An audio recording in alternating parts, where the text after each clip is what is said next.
Am I looking anywhere in particular? I mean, You can look at me, you can look at the camera. All right. My name is Barclay Jones Kopchack. I am originally from the East Coast, though I was born in Oslo, Norway. So I came to Alaska to find my latitude again. Can you tell us a little bit about your childhood? I came to this country not speaking a word of English. Wow. I was, however, 9 months old. I am a Quaker. My father was a conscientious objector to the Korean War. So his alternative service was working for below minimum wage for the State Department in Washington, D.C., where he started, and then it was noted he has a degree in business, and he was sent over to be as part of the Marshall Plan, which distributed American funds to Europe post-World War II. And so he and my mother spent 2 years in Oslo when Norway was quite a poor country. They used to say in Sweden, they drive on the left. In Denmark, they drive on the right. And in Norway, they drive in the middle because the roads are so bad. Oh. There used to be a photo in downtown Anchorage at an insurance company across the street from the Captain Cook, which had the picture of the day Sweden switched from left to right-hand driving because of all the traffic accidents as they went back and forth between Norway and Sweden. But anyway, so they only spent 2 years there. I have no advantage in being a Norwegian citizen at all. I went back to study a little bit of Norwegian at the same school, University of Oslo, my mother went to when she was there. And in our 6-week course, one of the first sentences we learned to say was, Normen lærer å gå på ski så snart de lærer å gå på beina. Norwegians learn to ski as soon as they learn to walk. That's great. So. And me? And thee. And me. All right. I'm Robert RJ Kopchack. I was born in Phoenix, Arizona in 1948, so I'm just coming up on my 71st birthday, although I'm only 17 3/4 because I was born on leap year day, so I don't celebrate that same day you do. Hey, we're almost the same age. That's right. That's right. You're doing a little better than I am. I'm doing better than these. I'm younger. I forgot 5, so. And she is younger. So anyway, I'm going to be good right there. Anyway, I grew up outside of Phoenix. It was pretty much desert where I grew up, so I was an outdoor kid. Spent a lot of time chasing lizards and catching lizards, and I raised a hawk as a kid. I used to catch rattlesnakes for a guy named Stonky, who was a venomologist at Arizona State University, and I did a lot of spelunking or caving, and a lot of mountain climbing, and taught desert survival and all of that kind of stuff. As a And kid. on a trip to Africa, at a lodge in Botswana, he demonstrated for the staff that had just caught a puff adder how to milk the venom. The staff was very interested. Guests were appalled. He had a great time. Yeah. So anyway, I've been in Cordova now since 1974. So I've been here quite a while. In between Arizona and Cordova, I was in the U.S. Coast Guard. So had a great bunch of duty. Everything from floating around in the middle of the ocean, tracking airplanes for 30 and 60 days at a time. 11 months in Vietnam doing coastal patrol and boarding and searching junks. And then 11 months on a lifeboat station in Oregon, 44-foot motor lifeboats, and a lighthouse, which I maintained before I came up here to fish. I found it, so I got to Cordova, so I'm playing darts in a bar in Eugene, Oregon, a place called Max's Tavern. And there's a note on the bulletin board that says wanted halibut crewman and a phone number in Alaska, it says. And I called up and got a job, and that's how I ended up in Cordova. That's awesome. You ended up in Hippie Cove, though, right? I did. I spent some time in Hippie Cove. Lived a little bit part of a winter, not very long, because it was awfully cold, in a teepee out there. So yeah, that was an interesting experience. Was that guy that you worked for anybody that we might know? It was George Valacandra, who was one of Steve Smith's partners, and as you know, George was one of the great he was part of the great pot smuggling expose of the what? When they went aground and all of that in the 80s, all that pot ended up going out all over the Gulf of Alaska. So that was George was my roommate in the teepee. I moved up to Alaska, having gone to Northeastern Law School, where we had internships instead of grades. So first I checked out Montana, which was like I'd never been out west. And then I decided to go to Anchorage and decided I would move there.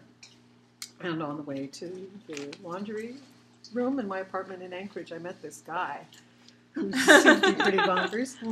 But he was staying with another man I did know in the apartment building. And but I was with somebody else at the time. And I think one of the next times I saw RJ, he said, what you doing? I said, well, I'm doing single. He said, well, let's see what an expense account can do. We went out to dinner, and then I came to Cordova for Iceworm in 1982, and it was blue skies and sun. I came back again to visit in March, and it was a week of blue skies and sunshine. I thought, why aren't there more people here? And so I decided that I was coming to Cordova. And so I called up RJ, and I said, he had 10 days to clear the decks. I was coming. And he goes, and you'll be staying where? I said, well, your house. So I packed up all my belongings. I stuffed them into my Honda Civic, put the cat in a box, and drove on a gorgeous day, April 2nd, 1982, from Anchorage to Valdez, except I just made it to mile 107 of the Glen Highway, and the cat had gotten out of its box. In fact, the cat was down by the accelerator, and it's a gorgeous day. There's a lot of corn snow around. Nothing bad could happen. I'm going uphill, but I'm trying to shake the cat off. And then I watched as I rolled down the embankment. It was 65 feet, I know, because the Coast Guard's guy who tried to help me had a 55-foot line, which couldn't reach it. But I landed driver's side down. I heard the cat scream once. I had a little bit of, felt around, I had a little bit of blood on one finger, and that was it. And I got out. I know in movies, cars explode. You need to get out of these things. So I went up to the top of back up to the road. You couldn't see where my car had gone off. Nobody was going to miss me until I didn't come off the ferry that night in Cordova. But I got a ride back to the Long Rifle Lodge, and I called up RJ and I said, I killed the cat and I rolled the car. And RJ said, don't worry. I said, where are you at? She said, milepost 10 something or other. And I looked at my watch. I was running a project for EAC Corporation. We were doing a big project for the Northwest Gas Line at the time. So I was spending 2 weeks a month up in Anchorage. So there was a survey company that I was helping manage.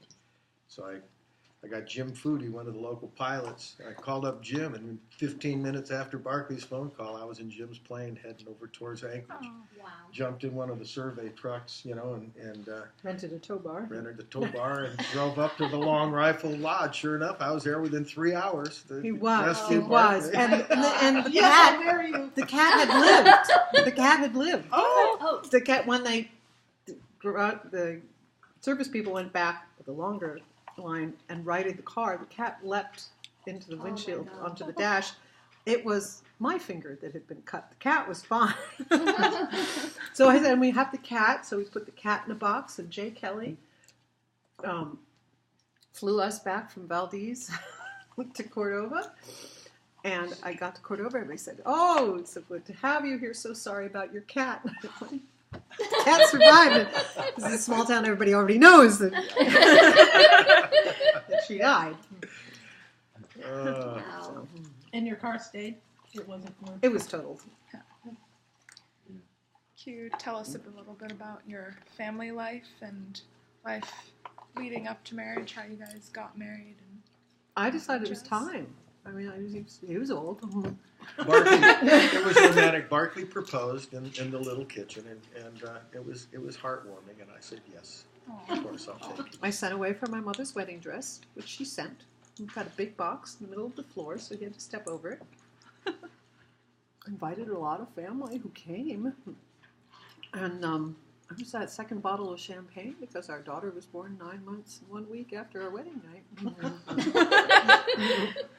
We had one of the great parties. So the Copper River Fishermen's Co-op was going full swing at the time. So there was this extended brotherhood, sisterhood of all of these folks. So and at the same time, I had just finished managing the EAC Corporation, and we owned the marina out at the boatyard. So we converted the fiberglass shop into a party venue, and good God Almighty, everybody in Cordova plus their good friends showed up for a long. No, but I think we got 4 RSVPs. It's not a thing to do in Cordova. I discovered. But it was a great time. My relatives were impressed.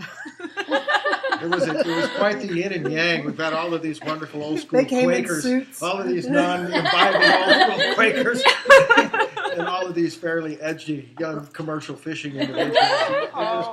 It was quite the get together. It was a What lot year of was fun. that in? 82. 82. Yeah. 82. Yeah. So then we had 4 kids in 6.5 years.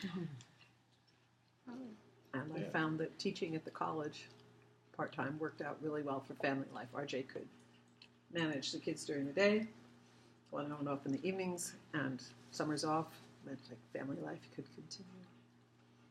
So that was good. But we had a little house. We had 2 kids. You could open the front door from our bed. So It was small. Right where the house is. There used to be little tiny cottages there that were built for the folks that worked in the lumber mill when they were building the railroad. So at the turn of the century, they built these little tiny 650 or so square foot cottages. So yeah. So RJ built a house 3 times as big, cost the same to heat because there was no insulation or anything. What year did you build the house? Started in '87, child number 3. Yeah, kind of moved in and finished it in 2019. Are you sure? Yeah. No, still a few details to hammer out. But the deal is now, I married him for his view. It's a great view.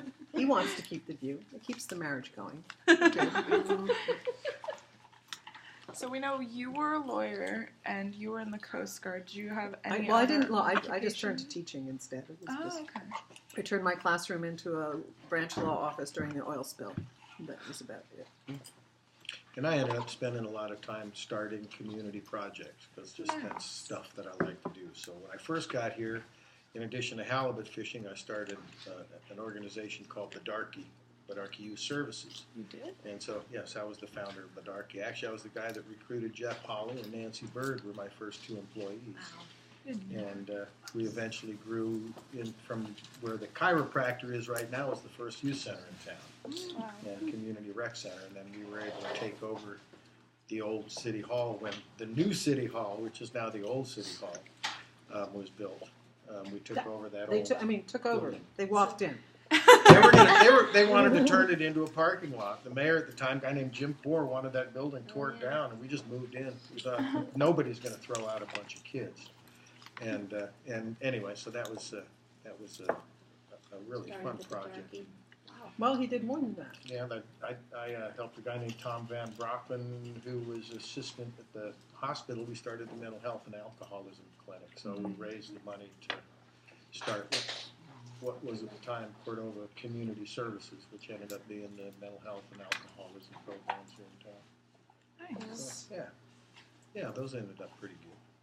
So besides the many changes you've made to Cordova to make it better, what? No, this other big one came with the oil spill. Oh my gosh! Please tell. Oh, I was so there was a group of us starting in about 1987.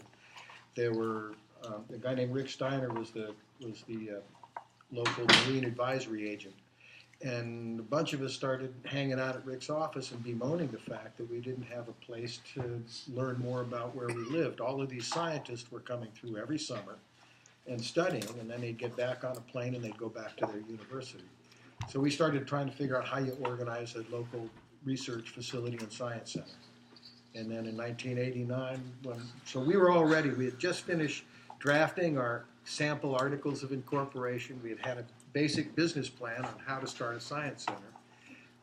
And then the oil spill happened. So coincidental then with our kind of being organized, we had this opportunity to start a science center. And So he is a co-founder of the Science Center. He was also vice mayor during the oil spill, and we got the vice president, Dan Quayle, coming to visit. Yes. So RJ got to shake his hand and think about what he was going to say. What did we say to the vice president of the United States? I said, RJ? Dan, you and I have a lot in common. We're both a heartbeat away from the top job. He laughed. Anyway, it was one of I those. remember all of us being out at the airport. Yeah. He never waved at us. We're all like, Yeah, no. And my buddy Rick Steiner introduced himself as Rumpelstiltskin. But there were so many people coming to town because, we were the media circus of the oil spill, and there were some foreign press, and I got the French speakers and some of the Spanish speakers too, and it got to be a bit overwhelming how many. RJ gives good sound bite, but people would knock on the door and want you to say something. So this French journalist called up and she said she'd like to interview me. I said, well, that's fine, but I really need to see you face to face. I really can't do this without hand gestures and seeing your reaction. So if you'll just come over. Well, we'll come over now. Okay. So we were, just making spaghetti for dinner or something. I went downstairs to open the door, and there she was, this gorgeous 40-something French woman with a man with a mic and a man with a big camera. And I said, I thought you were a journalist. Oh, she said, mais c'est la télévision. Yeah, really, what is that? She said, avec son, with sound, and she points to the guy with the mic. Et image, and points to the guy with the camera. So, I have heard of television. It's not there. But that whole, c'est la télévision avec son et image. All right, I follow now. Fine. It was good. In what ways has the world changed since you were our age, 17, 16? I mean, aside from the social media and all that? Or Yeah. Aside from that. I think you all have broadened horizons in many ways. You have a narrow one in terms of this. You're feeling judged all the time because of all the social media attention that you get for any little thing that you do. But you're not thinking so much about, can I be part of the first class to get into this college? It used to be just for men. Can I be a part of this first group doing that? Can I tell those men to get their hands off me, to talk back to men and tell them we don't talk like that anymore? The sexism that was so overt is not as bad as it was. That you felt objectified. But my father, who was an intelligent, educated man, didn't think I needed a car. Any pretty girl should be able to get a ride. No, that's nonsense. And this, all the things that young women were not supposed to do because it's your fault. The short skirts, which we wore, but it would be our fault if we led someone on because of that, which I think is all nonsense. Yeah. The whole idea also that you were still sitting by a phone waiting for a boy to call, I thought was also nonsense. And I think that's a huge change for the better. I also think it's a huge change for the better that bras are now being worn again. Because that was a bad move in the 60s. But that I'm at the tail end of the hippies. It was straight hair parted down the middle, never cut it, no makeup, embroider your jeans kind of thing. Kind of life. My class at my high school was the first class to reintroduce a prom because it was too uncool to do something like that, to have girls dress up. We were trying to say that was old-fashioned. So it was a time of great change, and nobody quite knew what to do. And the other huge thing is that I think there really was a generation gap. My parents knew nothing about dope, had no idea that drugs were available. My parents had no idea the drinking went on at parties. They were absolutely clueless, and I was not going to tell them. And many, so many girls, they had long skirts when they left home in the morning, and they had short skirts by the time they got to school. It was hiding things from your parents. They don't get us. The music change was so big. What kids liked versus what parents liked. And not in my area of the country so much, but in a lot of the country, the idea that young people just wanted to rebel against the Brill Cream set. And they did not trust government anymore. Because Nixon and the Vietnam War were a huge thing. So the political engagement among young people was much more than I see nowadays. And you were supposed to want to serve the public. That was always supposed to be your go-to line. I want to do things for America, not work for the corporations. Whether they followed through on any of that is highly debatable. But that was a distinct difference between generations that I don't see anymore. I see being able to talk between generations more easily now, using the same language. I mean, you minded your P's and Q's when you were around older people. Much more so. Well, they didn't invite you to their parties. No. Kids were left Never. to be babysat or whatever. They Never. couldn't go to parties like here in town. Everybody mixes. Never. Do you think that's a good thing that, kids and adults mix more now, or? Oh, I do. I would reflect on that too. I think it's much easier to have conversations cross generation now than it was at the time. As well, I think there's a huge. I'm a little bit older than Barclay, a little long of tooth. So I think a big differential now is that the challenges of your generation, although we felt the challenges, especially for myself in the late 60s, early 70s, were onerous and the world was at risk, it wasn't quite so much. So we were having riots. Cities were getting burned. Students were being shot by National Guardsmen. Oh, I remember girls coming back from their French class, going out to dinner in Cambridge, Massachusetts, and coming home, proud to show the bruises they had gotten from getting beaten up by the cops in a riot that went overboard. Wow. And this was all in protest. So this was in protest about all kinds of political situations, mostly manifest in two areas: civil rights. So it made huge changes and advancements that didn't get us very far down the line. Got us new laws, but not as far as we needed to get on civil rights. That is a huge change. I think is much to the positive. So that you all live in are growing up Yes. in a much more diverse world. I lived Yes. in a totally white world. Maybe we had a token Negro or colored person. And when they bused kids to our school from Boston or went to college, blacks had their own table. And there were fights. And the fights did not mix. It was not a culture match at all, but everybody was so aware of, you're different than I am, and I need to be polite to you, which doesn't make you relax at all. So we're getting better at Yeah. that. And it's certainly a big obstacles to overcome, but your generation is way farther down the field than mine was. The other differential you guys face, and it's not as much in your face, is that the challenges politically that this generation face have graver consequences. And it's got nothing to do with war. It's got everything to do with the climate. And it's funny because the challenges that I faced generationally were dealt with the political situation. And all of those could be resolved even in a bad way and not risk global challenge. Yeah.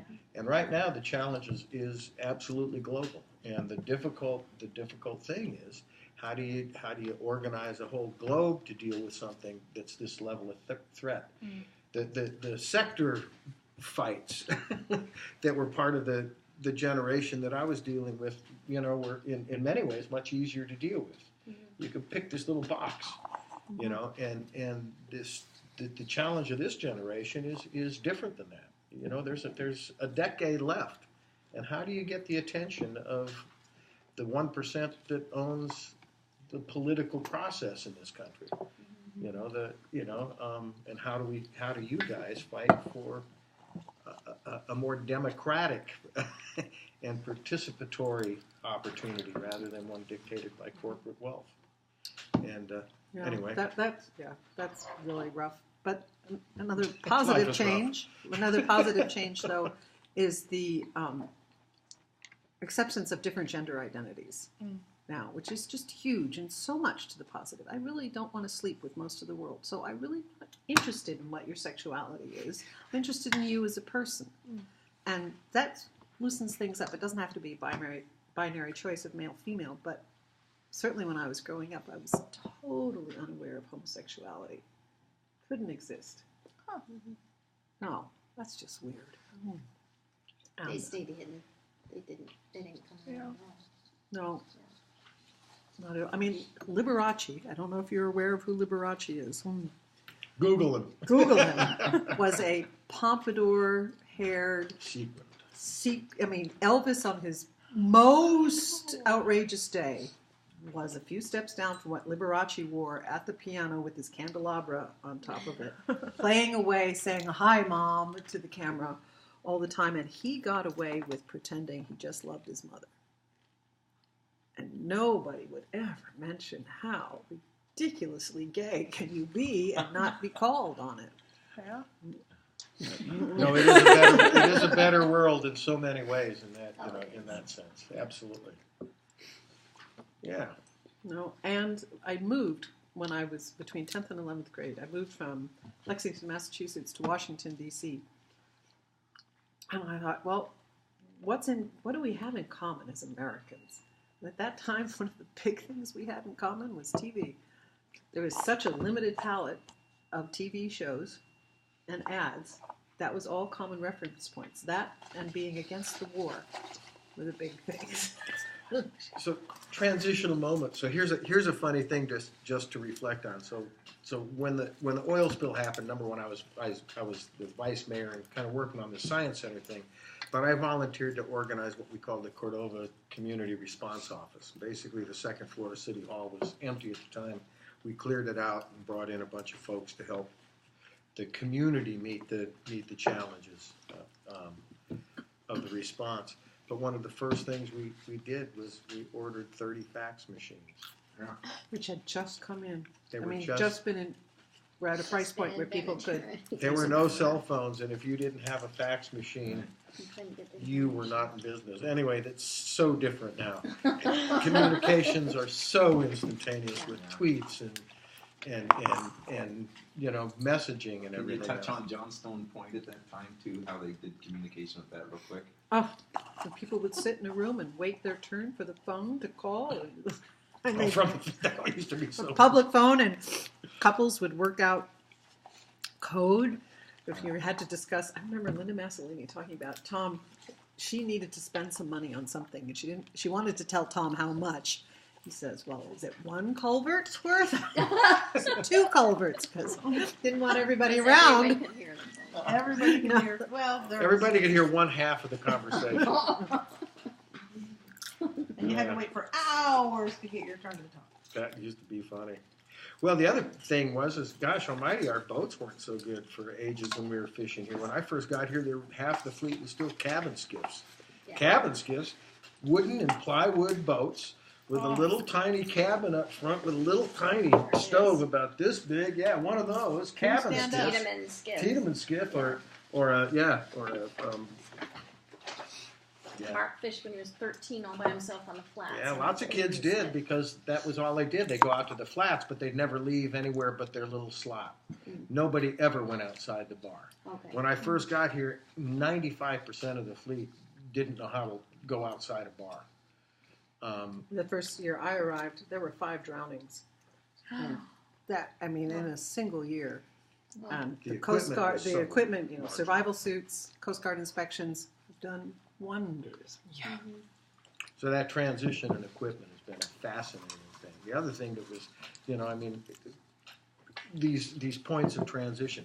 So everybody was kind of working their way through improvements in the fishery right up until about 1988, and we got now about 2/3 or 3/4 or more of the fleet is out of those cabin skiffs and into better gear, and then we have an oil spill, and everybody with anything that'll float gets paid $2,000 a day to go sit in the bay. By the end of the cleanup period, everybody's got enough money to buy a new boat.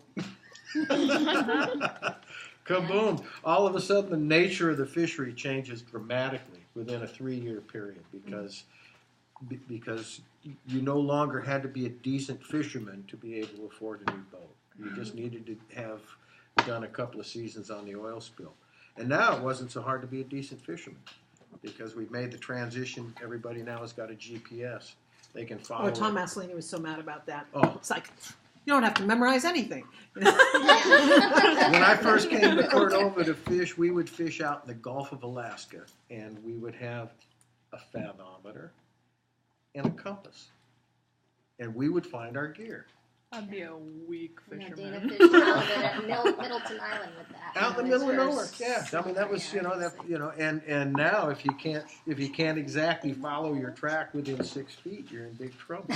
Not quite, but it is an amazing transition in just equipment. So that's been fascinating to me. Yeah. We're so much better at catching them now because we have really good gear. Yeah. What would you like to share about Cordova?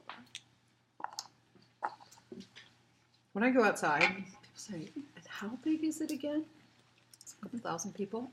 What do you do? It's like, I have to keep a schedule. There's too much to do. Yeah. Yes, it rains, but look at my skin.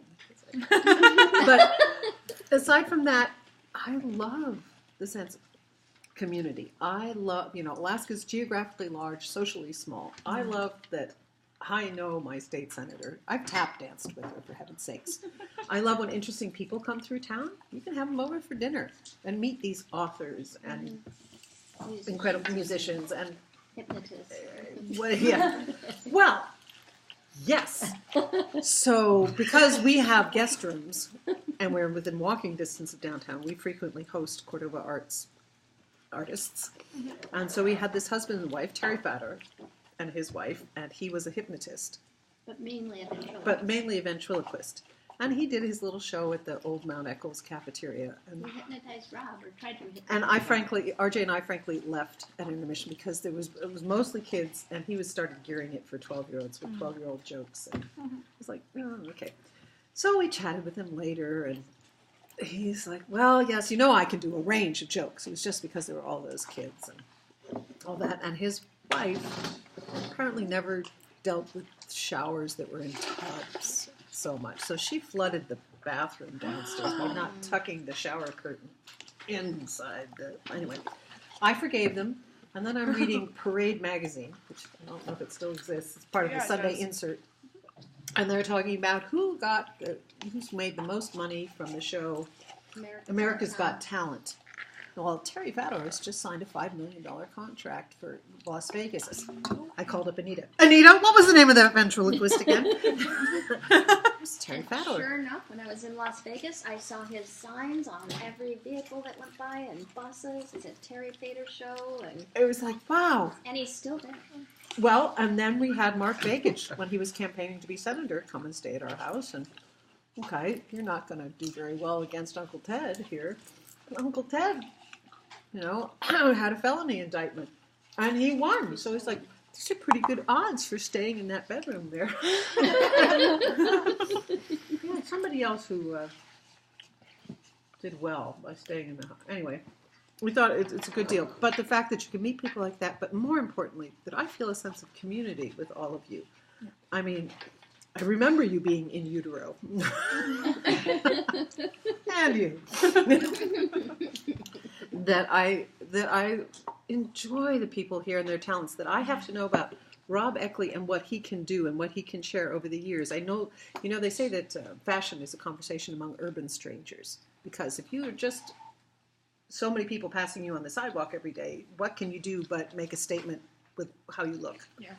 But in a small town like this, I mean, I know people from the back through their walks. I don't even know their names anymore. But, I know who that is there. But I see the inner person, what you're capable of, what I've seen you do over the years. And I love that sense of connection. And I love the fact that Cordovans get together so often for things. Well, this Mike's even more so than anybody else I know. We're all envious. But if you decide to do something, I mean, my theater experience is all Cordova. And we just bumbled along, and we get better at it. But everybody comes out and does it together. That's cool. Mm-hmm. RJ, the college dropout, can co-found a science center. That it takes, he can build a house. I can. If you want me to teach that class, sure. I can figure that one out. That you can do it because you're being asked to, you want to. And people will appreciate it, and I love that you all have devoted yourself to these problem solvers, and you can make national and international competitions. Is just stunning. And when I go back to Boston, and I did recently go back through the Maparium at the Christian Science Monitor headquarters, they have this huge glass globe. It's almost like it's made out of stained glass that you can walk through the middle of. It has a 30. It's very cool. You can, 30 or 40. rather than being outside of a globe, seeing what's around you, in the middle of the globe, looking at what's around you. And there's a walkway that goes through the middle of it, about 35 feet across. Internationals is outside of Boston this Right. year. Cordova. Oh, really? You need to go Cordova see that. is on that globe. Really? It was made in the 1930s. Oh, That's awesome. And made in the number of times that I can find connections around the world to Cordova is extraordinary because Cordovans are interesting. I mean, I always tell people we're rural Cordova, not bush, because people get out so much and see the world and come back and want to come back and talk about it and share it. Cordova, it's everywhere. So a decade or so ago, we're traveling around India, middle of frickin' nowhere, right? In Jaipur. In Jaipur, we're going down. We're gonna Jaipur? in Jaipur. Jaipur. Yeah, we're gonna go see this jewelry place. We're going down the street, and there's a guy walking down the street wearing a North Pacific Processors Cordova, Alaska jacket. Oh my god. I went, oh my God, it's connected everywhere. My reflection on Cordova when people ask me what it's like, I liken it to an old Greek city-state. The Greeks had these independent communities and cities that had basically everything, even though they were tied to the main. And Cordova's kind of like that. I mean, look at us. Our Badarki is like a big city recreation facility. The Cordova Center now, and we weren't doing badly before, but look at what we got there. We got we got a great hospital. We've got a phenomenal education system in this community. We have a science center that is doing work that is nationally and internationally recognized. And right here in this little tiny middle of nowhere, we put on theater productions that rival any off-Broadway stuff. I mean, this is a magic spot, and it's not duplicated around the globe in many venues. And for our we're kids, incredibly lucky. we were very grateful that they, like you, could grow up someplace distinct. I mean, I'm a child of suburbia. And one suburb sort of blends into the next one. But you come from someplace with character. We produce the world's greatest salmon. We are a fishing community. We work in season. We know people who are here. We get together. We do things. We accomplish things. And we stay. Look how long we stay. Yeah. Mm-hmm. Or come back to. I mean, one of the things that continually fascinates me is many folks go outside to check it out, and then they come back and go, "Oh, I checked it out." And it's like, and I think that's good because it's a big world out there, and there's a lot to take a taste of. But boy, we got a lot of good stuff going here. It's a pretty good diet. Yeah. That's lovely. So, speaking of the diet, where have you tasted? Where have you gone? Oh, I try to accompany my wife as often as I can, but I'm lucky enough to have seen a great deal of the world. But I will share with you, because Bob's not with us anymore, my buddy Bobby Bernard, who belonged at this table with you guys.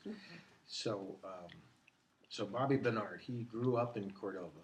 His dad was on that Alaska Airlines flight in the 60s that wrecked in Juneau.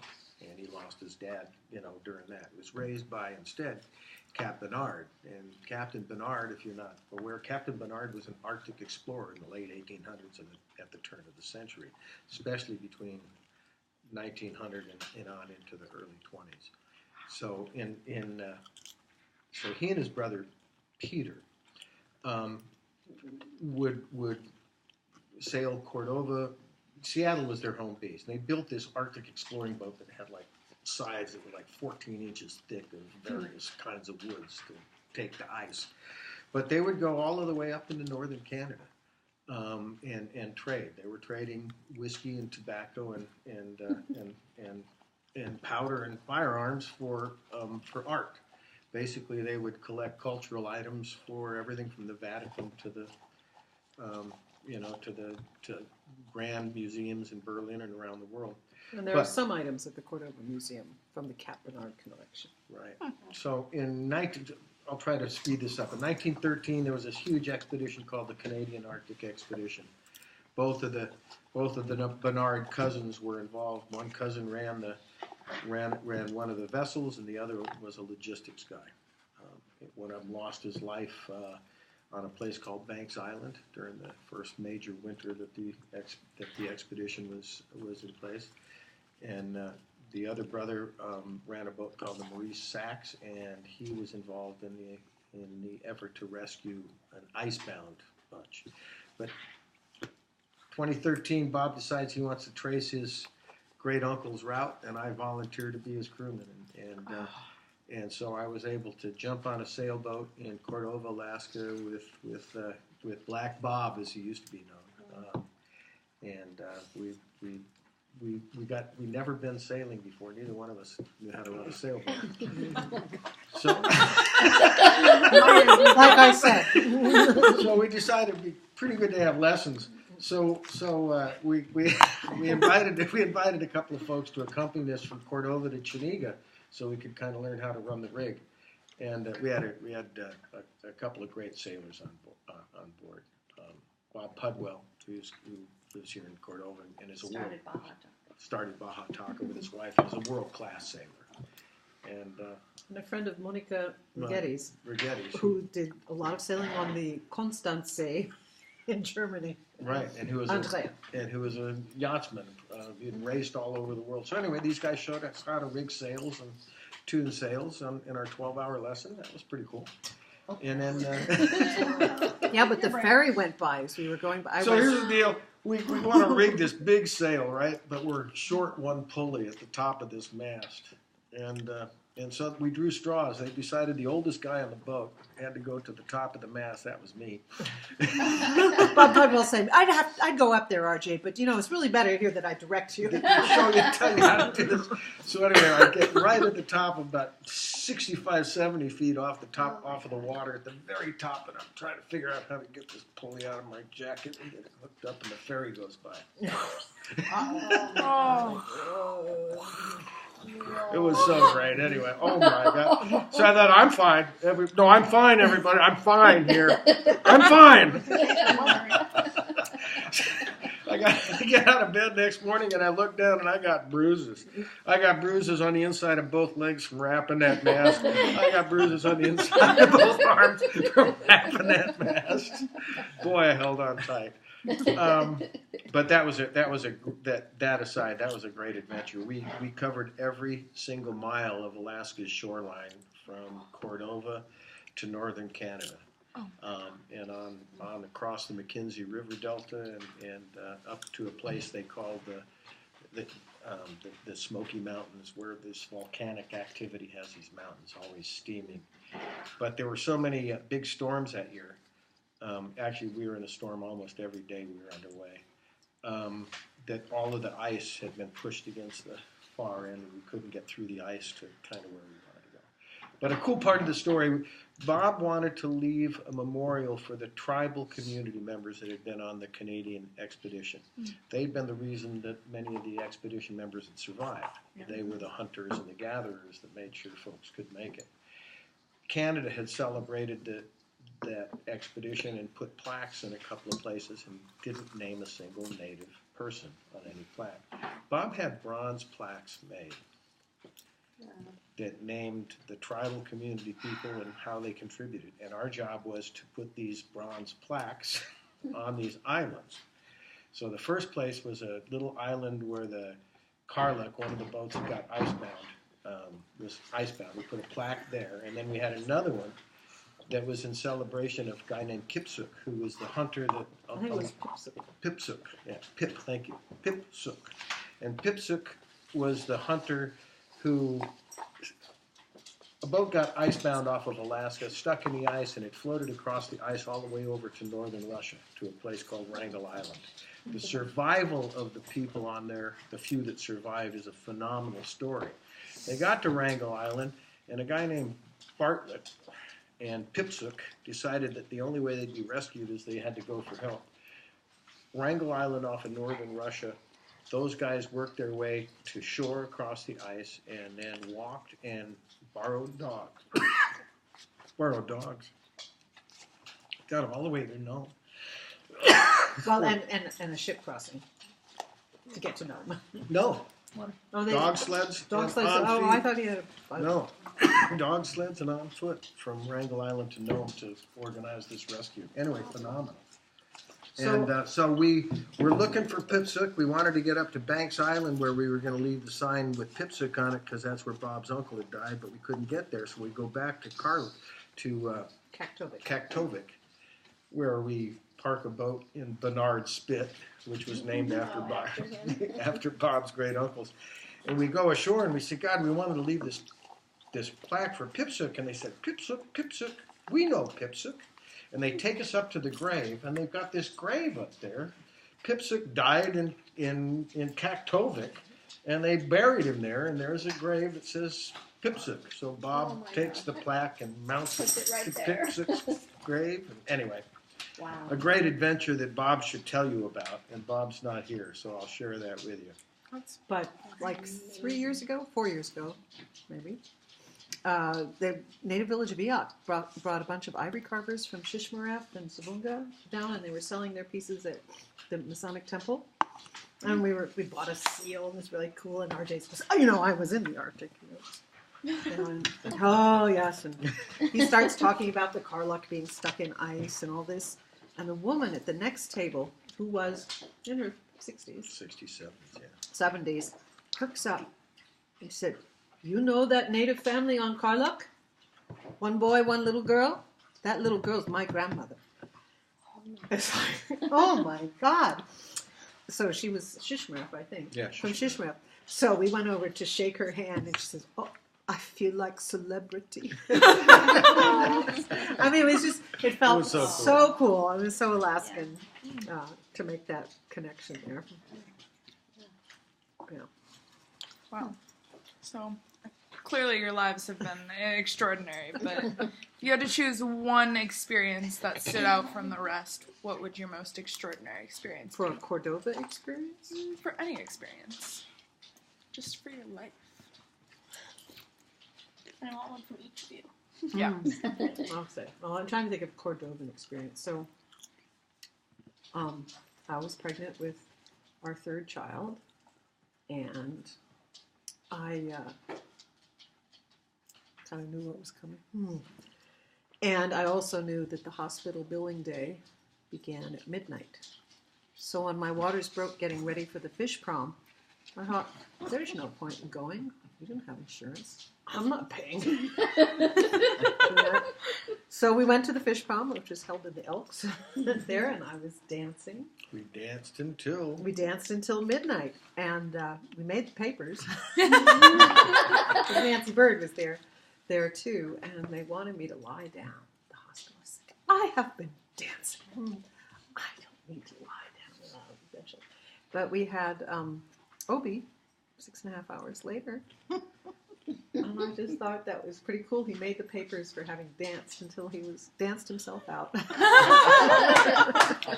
Barclay was in the hospital after midnight and out of the hospital before noon. Oh. I was trying for a half day. They wouldn't bill us a half day, the bastards. Turns out there's a 1 day minimum. But just along that story, so my son Zach was born in the old hospital, which is now CEC. Yeah. So when he was 4 years old, I took him. CEC was still moving in, so they hadn't finished everything. I took him to the room where he'd been born, which was a concrete wall. It had a table on it with stirrups and leather straps Oh my gosh. to show you how old it was. But that was, they at least had gotten rid of that. So, Okay. Zach, this is the room that he was born in. He looks around, he said, "Did they let you sit down?" And that was so sweet. Oh man, My turn.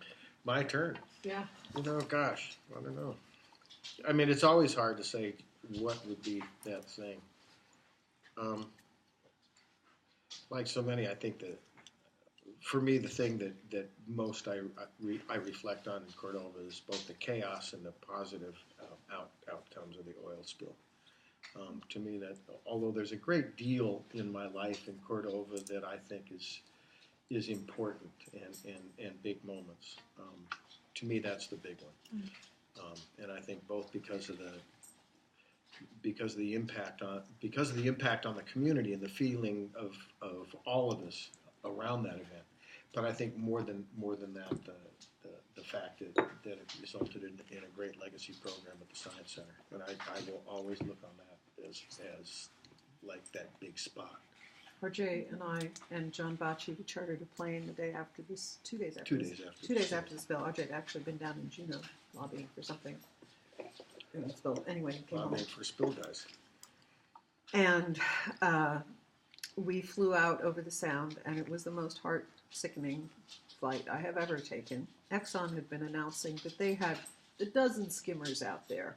If you think of this table as being Prince William Sound, covered with an oil slick, there we saw 2 skimmers, and they cleared a little pencil points width worth of oil behind them. They're trailing through, and there were just piles of rocks with sea lions and seals trying to get away from that oil.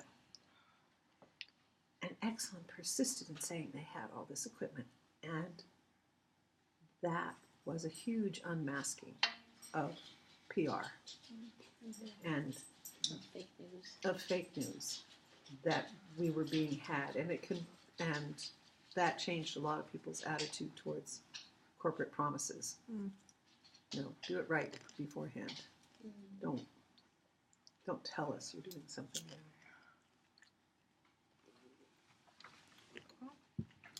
Now, can we tell you the real story? Yeah. No. She said no. The time we like to give parties, and there may have been an occasion.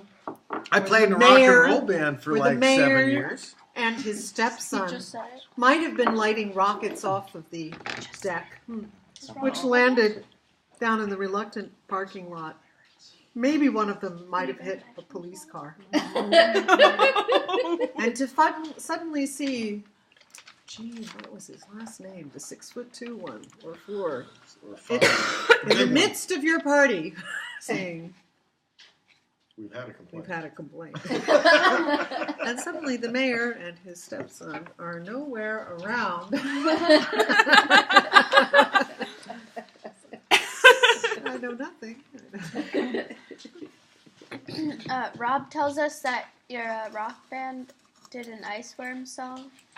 We did. We wrote the Ballad of the Iceworm. So there are a couple of very talented guys in the Humpy Tones. Isn't that a That great Bruce name? Ballum. Bruce Ballum was our heart and soul. A guy named Jeff Eddy was the glue that kept the Humpy Tones together. But a guy named Bruce Ballum was I think the most talented. Rhythm and blues to spawn by. That's right. That's right. And we did write the Ballad of the Iceworm. And they played at the Powder House a lot. People ask me, why do you let him do it? Because he'd come home with his dance card written in ballpoint pen on his forearm when he wasn't playing his harmonica on stage. And women were asking him, why does she let you do this? His answer was, we each gave each other a night a week off. Barclay chose Japanese class. I chose a rock and roll band.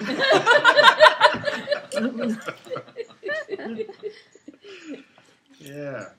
So one day we'll try to get the words to the Ice Worm ballad out to you guys, because it shouldn't be forgotten.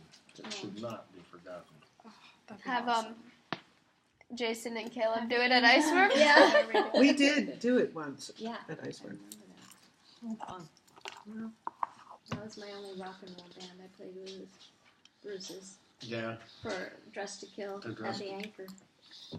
Let's have a party. Yeah, it used to, it is a funny transition. So how does Cordova change over time? When I first got here, there were like 8 or 9 bars and 3 churches. Now we got 8 or 9 churches and 3 bars. So that's how Cordova has changed.